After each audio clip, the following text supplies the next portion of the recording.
జీవితాన్ని జీవించాలా, గుండెల్లోంచి రావాలి నీకు.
ఐక్యత కలిగి ఉండాలి. ఐక్యతను పాడు చేసే 3 అంశాలు చెప్పాను. అహం, అసూయ, అతి. ఈ 3 కూడా ఐక్యతను పాడు చేస్తాయి. తర్వాత పుష్పము మెత్తని ధనాన్ని కలిగి ఉంటుంది. మనం కూడా సాత్వికాన్ని కలిగి ఉండాలి. ఏం కలిగి ఉండాలా? సో అది ధ్యానం చేస్తాం. రైట్. తర్వాత రైట్, పుష్పం ఏం చేస్తుంది? సువాసన కలిగి ఉంటుంది. మనం కూడా ఏం కలిగి ఉండాలా? గట్టిగా చెప్పాలా? రైట్. తీయండి ఒకసారి ఎఫెసీ రాసిన పత్రిక 5వ అధ్యాయము 2వ వచనం నుండి కొన్ని మాటలు చదువుదాం. ఎఫెసీలకు రాసిన పత్రిక 5వ అధ్యాయం 1 నుంచి కొన్ని మాటలు. కావున మీరు ప్రియులైన దేవుని పిల్లల వలె దేవుని పోలి నడుచుకునుడి. క్రీస్తు మిమ్ముని ప్రేమించి పరిమళ వాసనగా ఉండుటకు తను తాను దేవునికి అర్పణముగాను బలిగాను అప్పగించుకొనెను. అలాగుననే మీరును ప్రేమ కలిగి నడుచుకునుడి. మీలో జారత్వమే కానీ, ఏ విధమైన అపవిత్రతయే కానీ, లోభత్వమే కానీ వీటి పేరైనను ఎత్తకూడదు. ఇది పరిశుద్ధులకు తగినది.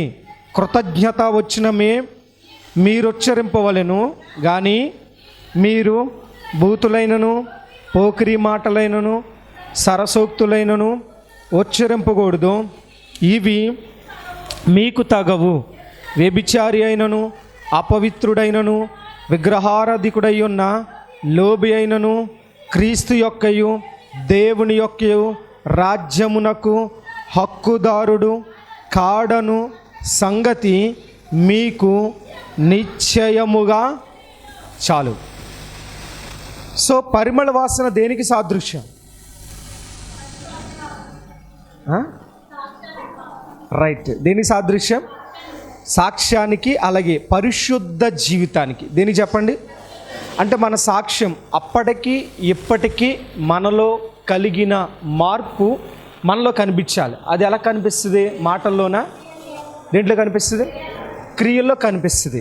సో గత వారం మనం ధ్యానం చేసాము, మీలో జారత్వం గురించి ధ్యానం చేసాం. ఏంటి జారత్వం అంటే? వివాహానికి ముందు, అంటే వివాహం కాని వారు పాపంలో పడితే వాళ్ళు శరీర సంబంధమైన క్రియలను ఆచరిస్తే దాన్ని జారత్వము అని అంటారు. వివాహం తర్వాత జరిగే దానిని వ్యభిచారము అని అంటారు. సో జారత్వం గురించి అంటే గత వారం వివాహానికి ముందు చాలామంది ఎలా ప్రేమించుకుంటున్నారు, ప్రేమలో కరెక్టా కాదనే విషయాన్ని మనం గత వారం ధ్యానం చేస్తూ వచ్చాం. ఎలాగ మనుషులు అపవిత్రమైపోతున్నారో ఆ విషయాన్ని మనం ధ్యానం చేస్తూ వచ్చాం. రెండోది ఏముందంటే, మీలో జారత్వమే కానీ ఏ విధమైన అపవిత్రతయే కానీ ఏముండకూడదంట. రెండోది ఏంటండి? అపవిత్రత. అపవిత్రత అంటే ఏంటి చెప్పాలా? అపవిత్రతలు చాలా వస్తాయి. అపవిత్రత అంటే చాలా వస్తాయి. దాంట్లో ఏముంటాయి? వ్యభిచారం అపవిత్రతలోకి వస్తుంది, చెడ్డ మాటలు అపవిత్రతలోకి వస్తాయి, చెడ్డ చూపులు అపవిత్రతలోకి వస్తాయి, ఇంకా చెడ్డ ఆలోచనలు అపవిత్రతలోకి వస్తాయి, ఇంకా చెడ్డ ప్రవర్తన అపవిత్రతను కలిగి ఉంటుంది, చెడ్డ మాట అపవిత్రతను కలిగి ఉంటుంది. అంటే అపవిత్రమైనవంటే చాలా వస్తాయి, 1-2 కాదు, చాలా విషయాలు వస్తాయి. అయితే పరిమళ వాసన అంటే సువాసన కదా. అంటే అపవిత్రము అంటే మంచిదా చెడ్డదా? పవిత్రము కాని దానిని అపవిత్రము అని అంటారు. అంటే అది చెడ్డ స్మెల్ వస్తుందా, మంచి స్మెల్ వస్తుందా? అంటే చెడ్డది. అంటే మనం ఏ వాసన కలిగి ఉండాలా? సువాసన కలిగి ఉండాలి. ఏ వాసన అంటే మంచి సాక్ష్యము కలిగి ఉండాలి, మంచి పవిత్రమైన జీవితాన్ని కలిగి ఉండాలి. చెడ్డ జీవితాన్ని మనం కలిగి ఉండడం వల్ల మనం పరిమళ వాసనగా ఉండం, దుర్వాసన కొట్టేవాళ్ళుగా ఉంటాం. ఎలా ఉంటాం? అందుకనే యేసు ప్రభు వారు భూమి మీద పరిచర్య చేస్తున్నప్పుడు ఆయన ఒక మాట చెప్పేవారు, మీరు సున్నము కొట్టిన సమాధులు అన్నాడు. అంటే సున్నము కొట్టిన సమాధులు అంటే పైకి మేకప్ బాగుంది కానీ లోపల దరిద్రంగా ఉన్నారు. సమాధి ఓపెన్ చేస్తే ఏమొస్తుంది? బ్యాడ్ స్మెల్, గుడ్ స్మెల్ వస్తుందా? బ్యాడ్ స్మెల్ వస్తుంది. కానీ పైకి సమాధి ఎలా ఉంటుంది? నీట్గా ఉంటుంది. టైల్ కావచ్చు, మార్బుల్ కావచ్చు, లేదంటే సున్నం కావచ్చు. ఇప్పుడంటే టైల్స్, మార్బుల్స్ ఇవన్నీ వచ్చినాయి, కానీ ఒకప్పుడు ఏం కొట్టేవారు? సున్నం కొట్టేవారు. ఏం కొట్టేవారండి? అందుకే ఏమన్నాడంటే అప్పుడులో టైల్స్ లేవు కాబట్టి మీరు సున్నము కొట్టిన సమాధానం. చాలా వరకు సున్నమే కదండి కొడతారు కదా. అంటే సున్నం కొట్టిన సమాధి అంటే అర్థం ఏంటి? పైకి చాలా క్లాస్గా కనబడుద్ది కానీ లోపల మాత్రం దరిద్రంగా ఉంటుంది. చాలామంది పైకి క్లాస్గా ఉంటారు, ఒక్కొక్కరు చూడండి, వాళ్ళు పైకి క్లాస్గా ఉంటారు, నోరు తెరిస్తే దరిద్రమైన మాటలు మాట్లాడరా.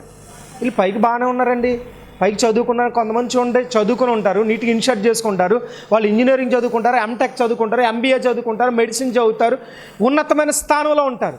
కానీ వాళ్ళ నోటి వెంట ఎలాంటి మాటలు వస్తాయి తెలుసా?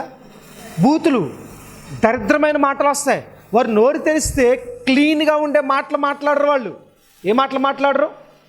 క్లీన్గా ఉండే మాటలు మాట్లాడరు. అంటే ఒక రకంగా చెప్పాలంటే నోరు తెరిస్తే కంపు కొట్టే మాటలు మాట్లాడతారు. అంటే చాలా దరిద్రమైన మాటలు మాట్లాడతారు. బూతులు కావచ్చు, పోక్రిమ, ఇంకా చాలా వ్యర్థమైన మాటలు వారి నోటి వెంట వస్తాయి. కానీ పైకి ఎలా ఉంటారు? వీళ్ళు ఎలా ఉంటారు? క్లాస్గా ఉంటారు. అందుకే చాలామంది పై రూపాన్ని చూసి మోసపోతారు. ఏ రూపాన్ని చూసి? పై రూపాన్ని చూసి మోసపోతారు. పై రూపాన్ని చూసి మోసపోకూడదు. ఎందుకంటే పైన కొంతమంది బాగుంటారు కానీ వాళ్ళ క్యారెక్టర్ బాగోపోవచ్చు కదా. అదే అపవిత్రత అంటే.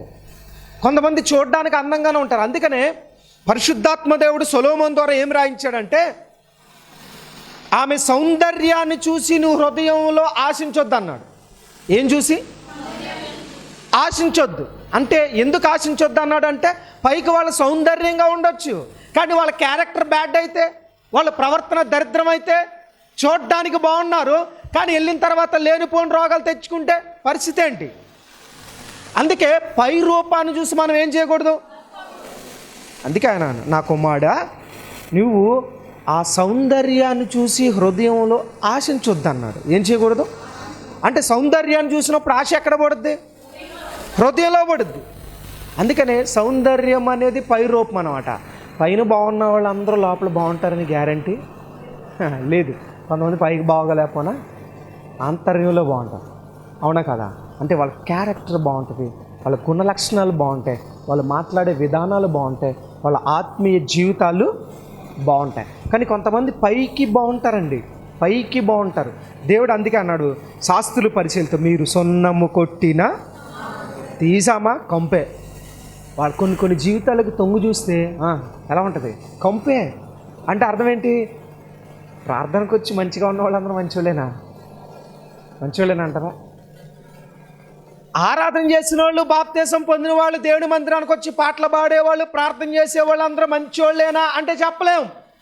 చాలామంది సున్నం కొట్టిన సమాధి లాంటి వాళ్ళు ఉంటారు. అంటే వాళ్ళు పైకి బాగుంటారు కానీ ఆంతర్యంలో వాళ్ళ ప్రవర్తనలు బాగోవు, దేవుడికి ఇచ్చే విలువలు బాగోవు. అంటే పైకి దేవుడిని ఆరాధిస్తున్నామని చెప్పుకుంటారు. అందుకని ఆయన ఏమన్నాడంటే, యెషయా భక్తుడు మాట అంటాడు, మీరు పెదవులతో ఆరాధిస్తున్నారు కానీ హృదయం ఎలా ఉంది? దూరంగా ఉంది. మత్తయి సువార్తికుడు అంటాడు, అంటే పైకి మాత్రం ఆరాధిస్తున్నారు, హృదయం ఎలా ఉందట? ఎలా ఉంది అంటే మందిరానికి వచ్చే వాళ్ళందరూ, ఆరాధన చేసేవాళ్ళు అందరూ, ప్రార్థన చేసేవాళ్ళు అందరూ, బైబిల్ పట్టుకున్న వాళ్ళందరూ కూడా దేవుని నిజంగా ఇష్టంగా ప్రేమిస్తున్నారా అంటే చెప్పలేము. చెప్పగలమా? అంటే పైకి మాట్లాడేది ఒకటి ఉండొచ్చు, హృదయంలో ఆలోచనలు, హృదయ తలంపులు. అందుకే బైబిల్ ఏముందంటే, ఇర్మియా భక్తుడు రాస్తాడు, హృదయము అన్నిటికంటే మోసకరమైనది, అది ఘోరమైన దాన్ని గ్రహించగలిగిన వాడెవడు అన్నాడు. అంటే ఆలోచించండి, హృదయము అన్నిటికంటే ఎలాంటిదట అంటే ఇప్పుడు ఇక్కడ కూడొచ్చాం కదా, మనందరం వాక్యం వింటున్నావా? నిజానా? ఇప్పుడు పైకి వాక్యం అందరూ వింటున్నారు, కానీ హృదయ ఆలోచనలు ఎవరన్నా పసిగట్టగలరా? ఇప్పుడు స్టిల్ నీ హృదయంలో నీ మైండ్లో ఏం రోల్ అవుతుందో ఎవరైనా చెప్పగలరా? దేవుడు ఒక్కడే చెప్పగలడు. 2 సైతాన్ గడు కూడా చెప్పగలడు. ఆడు కూడా అంటాడు, పనికి మళ్ళదానా నువ్వు వాక్యం వింటాను అనుకుంటున్నావా? నువ్వు ఎప్పటికైనా నువ్వు అసలు బాగుపడవు. ఎందుకని? నువ్వు వెళ్ళి కూర్చుంటున్నావు. నువ్వు దెయ్యాను, నువ్వు నా పార్ట్నరు. నువ్వు ఎందుకని వెళ్ళి కూర్చున్నావు? నీ మైండ్లో ఆలోచనలు ఏం రోలేదు, నా మాత్రం తెలుసుకోలేనంత అల్పుండి కాదు నేను. మీ దేవుడికి ఎంత మహిమ ఉందో నాకు కూడా ఆయనకన్నా ఒక స్టెప్ కిందకు ఉంటాను అంతే. కానీ నువ్వేం ఆలోచిస్తున్నావో, ఎలాంటి ఆలోచనలు కలుగున్నావో అన్నీ నేను గ్రహించగలను అంటాడు. ఎవరో? సాతాను. అప్పుడు ఆలోచించండి, ఇప్పుడు నీ పక్కనాడు కూర్చుని ఉండొచ్చు కూడా నీ బుద్ధిని బట్టి. ఎందుకని? పైకి ఎలాగే ఉన్నావు, ప్రభా నీవుంటే నాకు చాలు యేసయ్యా. ఇక నీవుంటే అన్నప్పుడు ఇక్కడికి వచ్చిన తర్వాత నీకు వేరే ఆలోచన ఉండకూడదు. కొంప ఏమైపోతుందా, అక్కడేమైపోతుందా, రేపేమైపోద్దా, ఈ దరిద్ర కొట్టే ఆలోచనలన్నీ ఎక్కడికి వచ్చాక రాకూడదు. ఇంకా ఎక్కడికి వచ్చి రాకూడదు. వచ్చిన తర్వాత నీ కాన్సన్ట్రేషన్ ఎవరి మీద ఉండాలా? దేవుని వాక్యంపై. దేవా నాతో ఏం మాట్లాడతావయ్యా? నీ మాట కోసం నేను కనిపెడతానా, నీ మాట కోసం ఎదురు చూస్తున్నా అని మనం ఆయన వాక్కు కోసం కనిపెట్టాలి. ఎవరి మాట కోసం? దేవుని మాట కోసం కనిపెట్టాలా. కానీ చాలామంది దేవుని మాట కోసమే వస్తున్నారా? దేవుని వాక్యాన్ని బట్టి మార్చుకోవడానికే వస్తున్నారా? అందుకని అన్నాడు, హృదయం అన్నిటికంటే మోసకరమైందంట, అది ఘోరమైన అంటే వ్యాధి అని వాళ్ళు రాశాడండి. తెలుగులో చెప్పడం జబ్బు కలిగింది అని అర్థం. ఎలాంటిది అంటే కొన్ని హృదయాలు జబ్బు కలిగిన హృదయాలు ఉంటాయి. ఈ హృదయాలు జబ్బు కలిగిన హృదయాల నుంచి బ్యాడ్ స్మెల్ వస్తుంది కదా, అంటే సాక్ష్య జీవితం లేకపోతే నువ్వు దుర్వాసన అని అర్థం. పర్ఫ్యూమ్ కొట్టుకున్నా, ఏం కొట్టుకున్నా, స్నానం చేసి వచ్చినా, మంచి జాస్మిన్ రాసుకున్నా, ఏం పెట్టినా హృదయం సక్రమంగా లేకపోతే నువ్వు దుర్వాసనతో సమానం. అంటే పరిమళ వాసనగా నీవు లేవని అర్థం. ఆత్మీయ జీవితంలో మనం ఇలా ఉన్నామా అలా ఉన్నామా, అంటే సున్నం కొట్టిన సమాధిలాగా ఉన్నామా, లేదంటే పరిమళ వాసనగా ఉన్నామా అనేది ఎవరికి తెలుస్తుంది? మనం ప్రశ్నించుకోవాలి వాక్యం అన్నప్పుడు. అంటే ఇక్కడ కూర్చున్నప్పుడు మన కాన్సన్ట్రేషన్ వాక్యం మీద ఉండాలి. మన ఆలోచనలు వేరే తలంపులు ఉండడానికి వీల్లేదు. అందుకే ఆయన అన్నాడు, మీరు పెదవులతో ఆరాధన చేస్తున్నారు, పెదవులతో ప్రార్థన చేస్తున్నారు, పెదవులతో పాటలు పాడుతున్నారు. పౌలు గారు ఏమన్నా తెలుసా? నేను ఆత్మతో పాడుదును, మనసుతో పాడుదును అన్నాడు. ఎలా పాడుదును అన్నాడు? మనం ప్రభా పెదాలతో పాడుతున్నాయా, నా కంఠంతో పాడుతున్నాయా అంటే అది పాడొద్దని కాదు. అంటే ఆయన ఉద్దేశం ఏంటి? పెదవులతో పాడుతున్నా కరెక్టే, కానీ ఆ పాట ఎక్కడి నుంచి వస్తుంది? మనసులోంచి వస్తుంది, ఆత్మలో నుంచి వస్తుంది. ఇప్పుడు ఆలోచించండి, అసలు పాటలు పాడేటప్పుడు ఆ పదాలను ఎప్పుడైనా మనం ఆస్వాదించామా? పాట పాడారు కదండి, పాడారా? నిజమేనా? సరే, ఆ పాట పాడేటప్పుడు ఎక్కడి నుంచి ఆలోచన వస్తుంది? ఆ పదాలు ఏమైనా అర్థమైనయా? ఏమర్థమయ్యా? అది ఏమర్థమైంది? ఆ పాటలో ఏముంది? మీనింగ్ ఏంటి చెప్పండి ఒకసారి.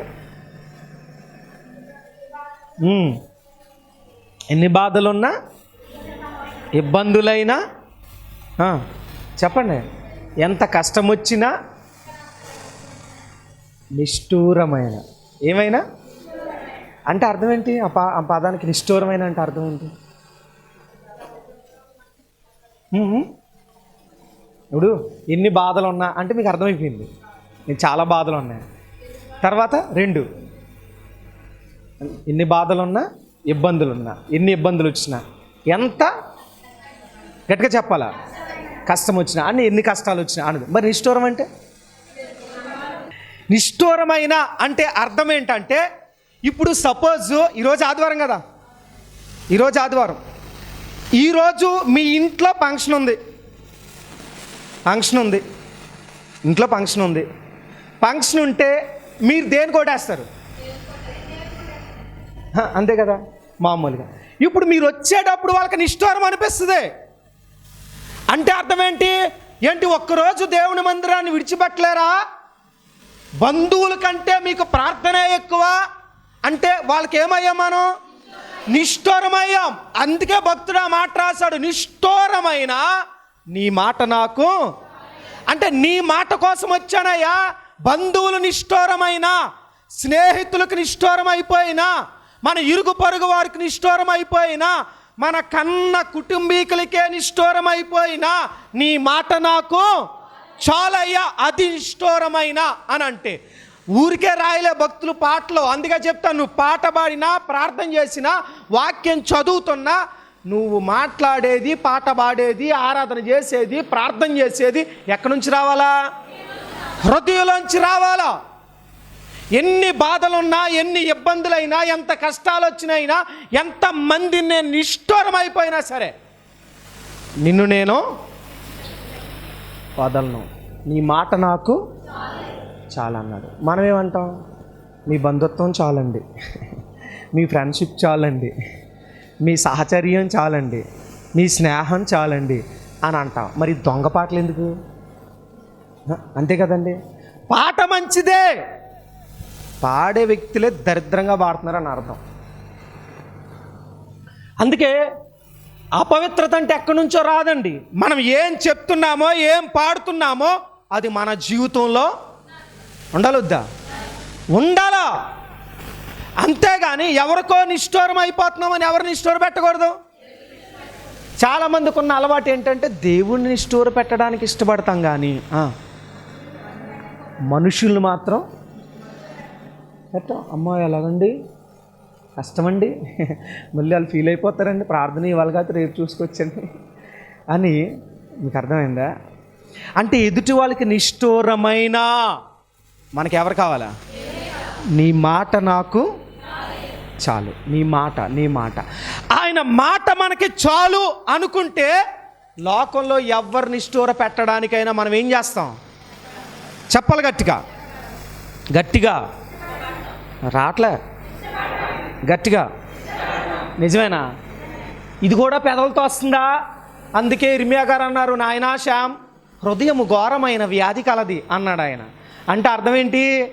అయ్యా, పెదవులతో మీ దగ్గర అందరూ యాక్టింగ్ చేయొచ్చు అయ్యా, కానీ హృదయం మాత్రం చాలా జబ్బు వచ్చేసిన హృదయాలు ఉంటాయి. ఆ జబ్బు వచ్చిన హృదయంలోంచి మాటలు రావు. ఆ జబ్బు వచ్చిన హృదయంలో దొంగ మాటలే వస్తాయి, కానీ మంచి మాటలు మాత్రం వస్తాయా? చెప్పండి. ఇప్పుడు చెడ్డ బావిలోంచి చెడ్డ వాటరే వస్తుంది, కానీ మంచి వాటర్ వస్తుందా? ఇప్పుడు బురదలోంచి ఏమంటారు దాన్ని, బురద గోతులోంచి బురద వాటరే వస్తుంది, కానీ మంచి వాటర్ వస్తుందా? రాదు. అంటే హృదయం జబ్బు వచ్చేసింది అనుకోండి, మాటలు కూడా ఎలాంటి మాటలు వస్తాయి? హృదయం మంచిది అనుకోండి, మాటలు కూడా ఎలా వస్తాయి? మంచిగానే వస్తాయి. కానీ విచిత్రమైన విషయం ఏంటంటే ఇర్మియా గారి ఉద్దేశం ఏంటంటే జబ్బు కలిగిన హృదయం అలా ఉంటుంది, కానీ మాటలు మంచిగా వస్తాయి. అదే వెరైటీ. లోపల ఏముంది చెప్పాలా? కానీ పైకి చెప్తే మరి మిగతా వాళ్ళు ఏదైనా బాధపడతారు కదా, అందుకని పైకి మాత్రం ఏ మాటలు చెప్తాం? వాక్యం ఏం చెప్తుందంటే నువ్వు ఏం చెప్తున్నావో అది నీ బ్రతుకులో కనిపించాలా. అదే పరిమళ వాసన, అదే. శాస్త్రులు పరిచయలు అది చేసేవారు కాదు. అందుకే ఆయన ఏమన్నాడు తెలుసా? బాబు, మీరు చాలా బరువులు వాళ్ళ మీద పెడతారు, కానీ మీరు కనీసం వాటిని వేలుతో కూడా మోయరు అన్నాడు. అంటే శాస్త్ర పరిచయలు విస్తారంగా బోధలు చేసేవారట, విస్తారంగా వాక్యాలు చెప్పేవారట, కానీ వాళ్ళు మాత్రం పాటించరట. వాళ్ళు మాత్రం కొంతమంది చూడండి, అందుకే అంటారు కదా లోకంలో ఒక సామెత, ఎదరోళ్ళకి చెప్పడానికి నీతులు అంటారు కదా, అంటారనరా. సేవకుడైనా విశ్వాస అయినా బోధ చేయడం కాదు, మాటలు చెప్పడం కాదు, పాటలు పాడడం కాదు, ముందు అది ఎవరి బ్రతుకులో ఉండాలా? మన బ్రతుకులో ఉండాలా. సున్నం కొట్టిన సమాధులు అంటే మాటలు ఉంటాయి, చేతలు ఉండవు. దేవుడికి ఏది ఇంపార్టెంట్? అందుకే ఆయన ఏమన్నాడు? క్రియలు లేని విశ్వాసం అన్నాడు. ఏమి లేని? గట్టిగా, క్రియలు లేనివి. అంటే క్రియలు లేకపోతే ఆ విశ్వాసం ఎలాంటి వాళ్ళు? చచ్చిన క్రైస్తవుల సమాజంలో చాలామంది ఉన్నారు, కానీ దేవుడికి ఎలాంటి వాళ్ళు కావాలా? బ్రతుకున్న విశ్వాసులు కావాలి, క్రియలతో కూడిన విశ్వాసులు కావాలి. మీకు అర్థమవుతుందా ఎందుకో? మన దేవుడు ఎలాంటి వాడు? ఆయన జీవించుచున్న ఈజ్ ఎ లివింగ్ గాడ్. అర్థమవుతుందా? ఇదిగో నేను యుగయుగములు జీవించుచున్నానన్నాడు. ఎప్పటి వరకు? అంటే మనం బ్రతికున్న దేవుడినే కదా కలిగి ఉన్నాం, మన సమాధిని కలిగలేము. బ్రతికున్న దేవుని కలిగి ఉన్నాం. మరి క్రైస్తవులుగా మనం కూడా ఏం కలిగి ఉండాలా? బ్రతికొండం అంటే ఆత్మీయంగా బ్రతికొండడం. భౌతికమైన మరణం ఉంటుందేమో, ఆత్మకు మరణం ఉంటుందా? ఆత్మ దాని దయచేసిన దేవుని దగ్గరికి వెళ్ళిపోద్ది. అంటే క్రియలతో కూడిన విశ్వాసం ఉండాలి. ఏ విశ్వాసం ఉండాలా? క్రియలతో కూడిన విశ్వాసం ఉండాలి. క్రియలతో కూడిన విశ్వాసం ఉండాలి అంటే మాటల్లో చెప్పడం కాదు. దేంట్లో ఉండాలా? గట్టిగా చెప్పాలా? చేతల్లో ఉండాలి. మాటల్లో చెప్పేవాళ్ళు కాదు దేవునికి, చేతల్లో చేసేవాళ్ళే దేవునికి కావాలి. బాగా ఆలోచించండి. కానీ ఈ శాస్త్రులు పరిచయులు చెప్పడం మాత్రమే చెప్తారట. కానీ అందుకే ఆయన ఏమన్నాడంటే మీరు సొన్నం కొట్టిన సమాధానం. ఇప్పుడు ఆదిమ అపోస్తులు ఎవరైనా మాటలు మాత్రమే చెప్పారా? క్రియలో చేశారు. శాస్త్రుల పరిచయలు అది చేయలే. అందుకే శాస్త్రుల పరిచయలు అంటే ఆయనకి నచ్చలా. ఎవరికి? విచిత్రం తెలుసా? ఈ శాస్త్రులకి పరిచయలకు కూడా ఏసై నచ్చలే. మరి నచ్చరా? నచ్చలా. ఎందుకు నచ్చలా? ఆయన నిజం మాట్లాడాడు. శాస్త్రుల పరిచయలకి ఏసై నచ్చలా, ఆయనకి నచ్చలా, వాళ్ళు ఈయనకి నచ్చలే. కారణం ఏంటి అని అంటే ఆయన నిజం మాట్లాడుతున్నాడు. రే మీరు ఇలా చెప్తే కుదరదు, మాటలు చెప్పేవాళ్ళు ఉంటే కుదరదు, మీరు చేతలు చేయాలా అని అంటే శాస్త్రుల పరిచయం అబ్బాయి మేము అంగీలు వేసుకుని మాటలంటే చెప్తాం కానీ చేయడానికి కుదరదండి అని అన్నారు. ఎవరు? శాస్త్రులు. బాగా ఆలోచించండి. ఇప్పుడు దేవుడు వాళ్ళని ఎంత చక్కగా పోల్చాడండి. లోకల్ ఒక మాట అంటారు, మేడి పండు చూడ మెలిమయుండును పొట్ట విప్పి చూడ. అంటే ఏంటి? మేడిపండు ఎలా ఉంటుందంట పైకి చాలా అందంగా కనపడదు, చూడగానే ఎంత బాగుందో మేడిపండు, తినేస్తే బాగుండు అనిపిస్తుందట. ఏంటి? మేడిపండు. పొట్ట విప్పితే ఏముంటాయట చెప్పాలా? ఇప్పుడు మీరు ఏదైనా ఫ్రూట్ తీసుకున్నారు, ఏదోటి కమలా పండు లేకపోతే యాపిల్లో ఏదో ఫ్రూట్ తీసుకున్నారు. ఆ ఫ్రూట్ తీసుకున్నప్పుడు పైకి చాలా బాగుంది. ఇప్పుడు అంతా ఏం కొట్టేస్తున్నారు? స్ప్రే కొట్టేస్తున్నారు. పైకి ఎలా ఉంటుంది? ఇప్పుడు మామిడి పళ్ళు సీజన్ కదా, మీరు బాగా చూడండి, చెట్టుకి కాసిన మామిడి పళ్ళు చాలా టేస్టీగా ఉంటాయి కదా. మీరు కొని తెచ్చుకుంటున్నారు కదా, కొని తెచ్చిన మామిడి పళ్ళు ఎలా ఉంటాయి పైకి? అసలు చెట్టుకి కాసిన మామిడి పండు కంటే కూడా స్ప్రే చేసిన మామిడి పండు చాలా బాగుంటుంది. నిజమా కాదా? కానీ ఏది ఒరిజినల్? రెండు పక్క పక్కన పెట్టామనుకోండి, మన చూపు దేని మీదకి వెళ్తుంది? అవునా కదా? స్ప్రే కొట్టిన మామిడి పండేని వచ్చింది మనకి. ఎందుకని? దాని రంగు సూపర్, చూడగానే అట్రాక్ట్ చేస్తుంది మనల్ని. అలాగే ఫేక్ విశ్వాసులు చూడగానే అట్రాక్ట్ చేస్తారు. మీకు అర్థం కాలేదా? మాటలు అలా ఉంటాయి. ఎవరే? ఫేక్. ఏ విశ్వాసులు? ఫేక్ విశ్వాసులు అంటే అబద్ధ క్రైస్తవులు అంటారు వీళ్ళని. రెండోది నామకార్థ.